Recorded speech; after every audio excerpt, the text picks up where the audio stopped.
G'day, I'm Scott Sanders. And I'm Madeline Galea. Welcome to The One Thing, a podcast designed to give you one solid, practical, gospel-centered ministry tip every week. This week, though, we have 2 episodes. That's right. Because Hans, he is a great storyteller. He doesn't tell things slowly. He likes to spend time getting to the nub and the heart. And really, he's been really gracious in unpacking a really important ministry time for him. So I'm really looking forward to part 2 of our conversation with Hans Christensen, Confessions of a Failed Church Planter. Yeah, one of the unhelpful practices that I think I did is I had my my emotional kind of center, or my friendship group was really the church. Yep. And not outside it. And that meant that if I was going to have a hard conversation, I was really scared, because I'm a people person, right? I was scared that if this relationship goes bad, like, what do I do, right? If they don't like me, I've lost a friend. And so what I've got to do is have good friends outside the church. So that was significant for me. The other thing is being able to have a good, truthful conversation. I realized when I was at college and when I was a student minister, I could have, not good, truthful conversations, just really blunt, basically. And as soon as I started Resolved, it was weird. I remember the first week, there was someone who didn't do what they said they would do.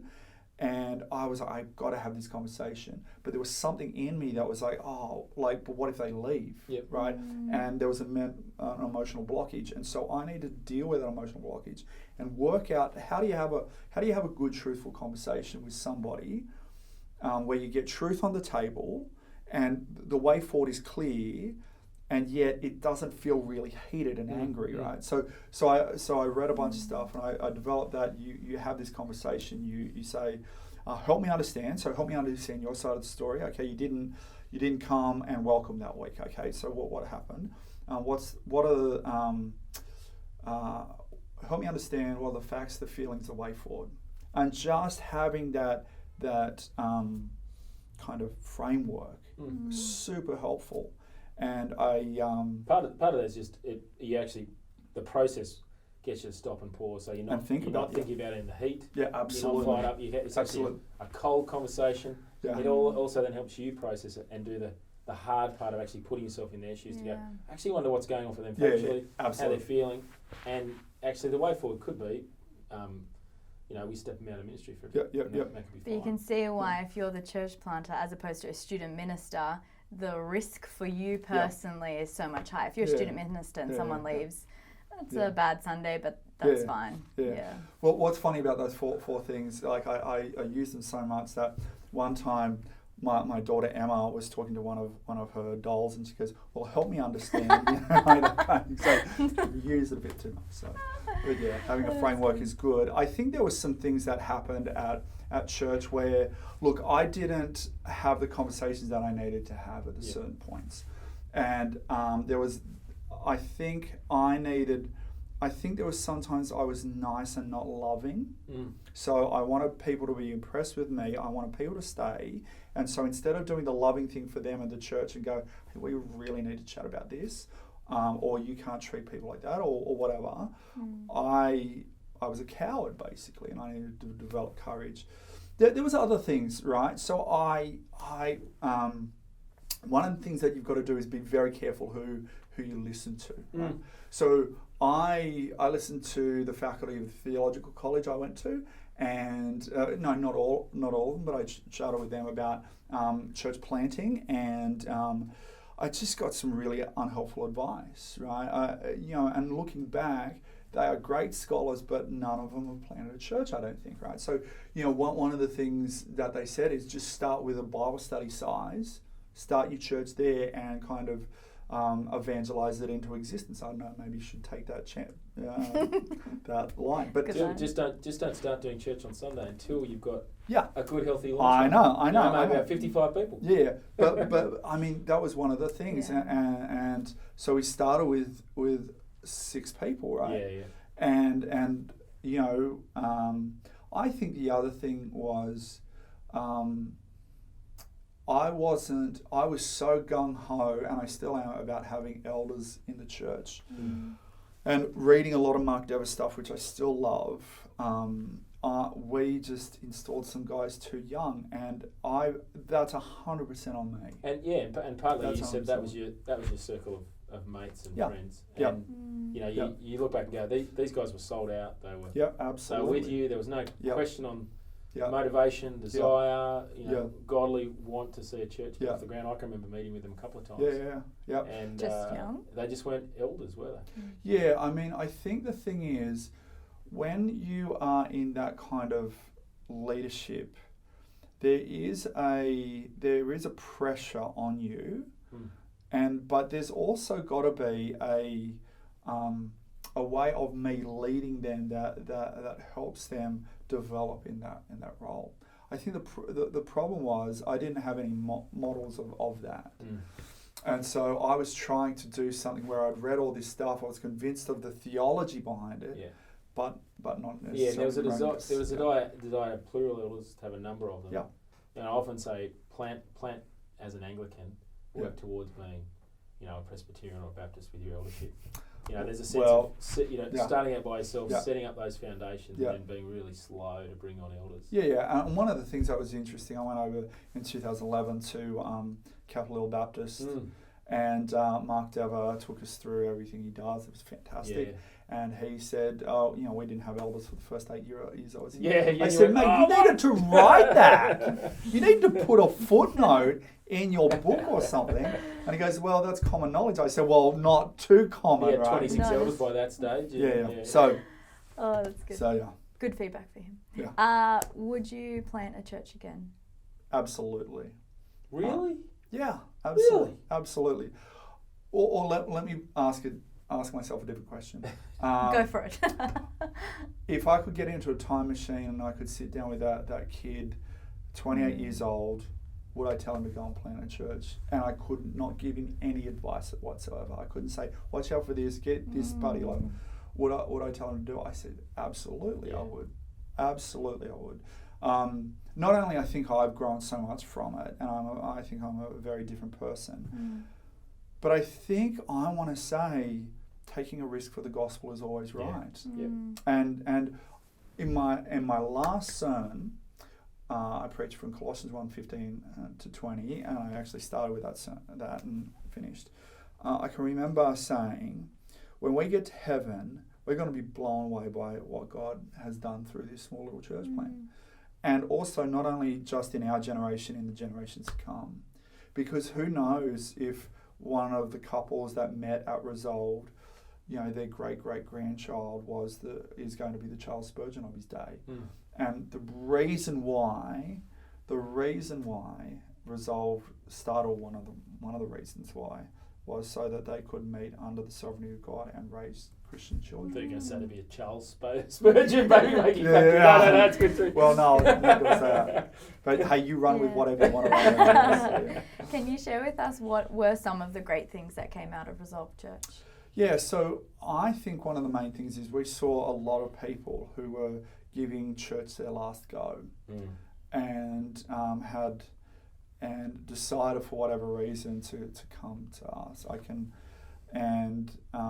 I was talking to a guy just before Christmas. I ran into him and he said, my daughter came to, and she said the other day, if it wasn't for Resolve, I may not be a Christian. So things like that. We did see some people become Christians, and some beautiful stories. And the funny thing is, I have met some people who didn't become a Christian or Resolved, but they became a Christian later. We also saw a lot of people who I think matured in their faith and caught fire. And so for the size of the church, the amount of people who have gone into full-time Christian ministry as a result is quite high percentage-wise. God did a bunch of great things. And as I said, look, I can only see a few things of what God has done. But God is doing a million more things than I can see. And so I'm sure I'm going to get to heaven and go, that and that and that and that. And that's a beautiful thing. Now, we always talk about the value of getting assessed. Yeah. You got assessed Yep. before you planted. Yep. What would you say to the young church planting couple, and they're thinking, oh, this is my dream. I don't want someone to say no. Yeah. So I'm just going to plow ahead, plow on through with it and not get assessed. I think the risk of not getting assessed is that you don't hear about your weaknesses. And so I think everyone's got weaknesses, no matter what your personality type or is, or whatever it is, right? So if you don't get assessed, you don't get vital information about yourself, which says, you need to work on these areas. Or it may be that you don't hear that you shouldn't do this, and something else is better for you, or you need to go and have 5 years out not planting and then go plant. So I think assessment is vital. I would put one caveat on that. I think there's formal assessment, which you guys do, right? But I think there's informal assessment, and that is where you're getting people to tell you honestly what they think, right? And the reason I say that is because, once again, I had a bunch of people who were cheering me on, going, yeah, go and do it. But they weren't, I didn't ask the right questions to get out what they really honestly said, right? And so I'll give you an example. I remember walking down King Street, and I saw one of the King Street in Newtown, and I saw one of the faculty, and of the college I went to, and he said, how's your church going? I said, yeah, we're celebrating a year.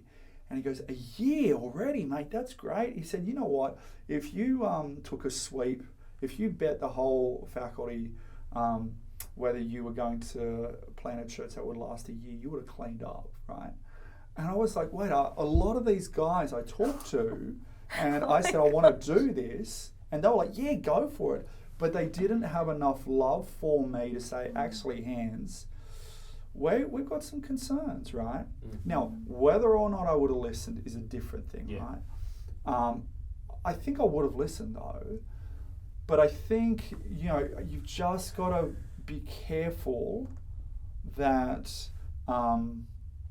the people that you are listening to are telling you the truth. How do you know if they're telling you the truth? Even if they're saying, go ahead and plant, they will be saying, but here are some concerns. If no one gives you concerns, I think most people are lying to you. And I say that really strongly because in the end, I think in Christian land, we're far too nice, we're not loving enough. So we want to say things that a person's going to appreciate, but we don't want to say, actually, Hans, this aspect of your life you've got to work on. So get assessed, but also seek out the wisdom from those you trust, but those you trust that can actually say the hard things. And have had a history of saying the hard things too. Yeah. So I think that's really which is really, really, I mean, in many ways, that should be your local church. Local church should have people around you who have seen your ministry, they've seen the good, the bad. And you want to be sent. You want to be sent by those guys. That's really important. Well, thanks so much for joining us and for being, I think, a really good example of what it's like to keep your ministry out here and value it and not attached to your identity. Tell us what is in the toolbox. Well, in the toolbox, we've got a previous chat with Hans on the Geneva Push website, so check the show notes and you'll be able to go to that. There's a great article by Tony Payne on what if ministry doesn't work, just sort of pushing into that topic area. I encourage you to get assessed, so genevapush.com/get assessed. And then last one, that recommendation that Hans gave of that book, Ego is the Enemy. So have a read of that. And lastly, we need to ask you, what is the one thing that you would like to share with our listeners? I think what you've got to do is work out the gospel in your life so you will be mentally and emotionally tough. You will have the mental and emotional fortitude so that you have gospel optimism. And also you're looking at the hardships that you go through a gospel lens. So all the hardships that we go through, whether it be starting a church which doesn't ultimately reach the peaks that you would want, or a miscarriage or whatever it is are all from our sovereign Heavenly Father who loves us. And so when you see all the hardships through that, that's when you become mentally strong. When you realise that ministry is grown over, years and decades, not weeks and months, and you keep telling yourself, that's when you keep ploughing on, even though it's hard. So I would say figure out gospel things to say to yourself throughout all of your ministry, so that you can weather the storms of ministry. That's great. Now we want to encourage you to come to the Reach Australia National Conference. It's on the 18th and the 19th of May. If you're in the east, that'll be on between 1 p.m. to 8 p.m. If you're in the west, it'll be on from 11 to 6 p.m. We're really looking forward to that. There are 9 hubs all across Australia, live music at each location, and excellent stuff happening at each of our live sites. Register today. Go to reachaustralia.com.au. Register for this year's conference. It's going to be another cracker. Well, that's all. I'm Madeline Galea. And I'm Scott Sanders. Chat soon.